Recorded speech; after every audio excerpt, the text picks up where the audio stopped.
Bonjour à tous, j'espère que vous allez bien. Je suis très heureuse de vous retrouver aujourd'hui sur Actu.Guyane. En ce 8 mars, journée internationale des droits de la femme, Actu.Guyane avait envie non seulement de mettre à l'honneur l'histoire du rôle des femmes Boussinengue dans le marronnage, mais aussi les grandes figures de femmes qui ont joué un rôle important.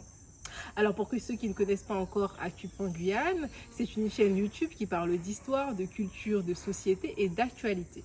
N'hésitez pas à vous abonner à la chaîne si cela n'est pas encore fait et à activer la cloche de notification pour pouvoir recevoir toutes mes vidéos. Allez, c'est parti, tout de suite le générique.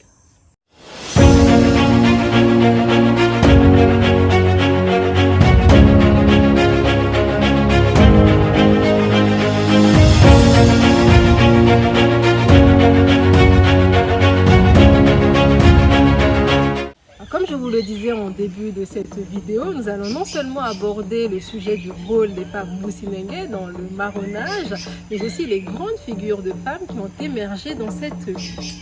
Mais avant, il convient de contextualiser. À partir de 1690 au Suriname, des esclaves ont décidé de fuir les plantations pour recouvrer leur liberté. C'est ce qu'on appelle le marronnage. Les esclaves qui ont fui les plantations sont appelés les Boussinengue et sont composés de 6 groupes, à savoir les Djuka, les Samaka, les Pamaka, les Aluku, les Kwinti et les Matawai. Dans ce grand mouvement de résistance à l'esclavage qu'on appelle le grand marronnage, les femmes vont jouer un rôle important. Premièrement, elles ont joué un rôle procréateur, elles ont fait des enfants permettant ainsi la perpétuation du groupe. Ainsi, selon la tradition orale, à cette époque, certaines femmes faisaient jusqu'à 7 enfants. Elles se sont ensuite occupées de l'éducation de ces enfants en leur transmettant des normes et des valeurs. Elles ont donc été les gardiennes d'une culture qui s'est transmise de génération en génération. Elles ont également joué un rôle important dans le ravitaillement en nourriture.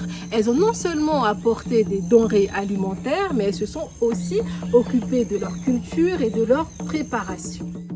Dans ce grand mouvement de résistance à l'esclavage, des grandes figures de femmes vont émerger. Il y a notamment la figure de la femme nourricière, celle qui, en s'enfuyant des plantations, a transporté des denrées alimentaires dans le groupe.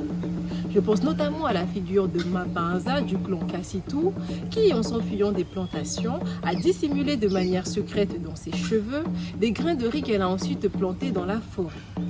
Mapanza a également son équivalent dans le groupe des Matawa, il s'agit de Machoa. Chez les Boni, Mabasa Atiki est considérée comme celle qui a transporté des branches de manioc en pays Boni. Dans ce grand mouvement de résistance à l'esclavage, d'autres figures de femmes ont également émergé. Il y a notamment la figure de la femme prêtresse, celle qui était détentrice de divinités aquatiques, forestières, etc., avec lequel elle a guidé et protégé le groupe pendant le marronnage. Je peux notamment citer la figure de Ganyaya, cette femme du clan Machao, qui était détentrice d'un esprit de la forêt, avec lequel elle était capable de percevoir l'arrivée des autorités coloniales et de prévenir le groupe du danger.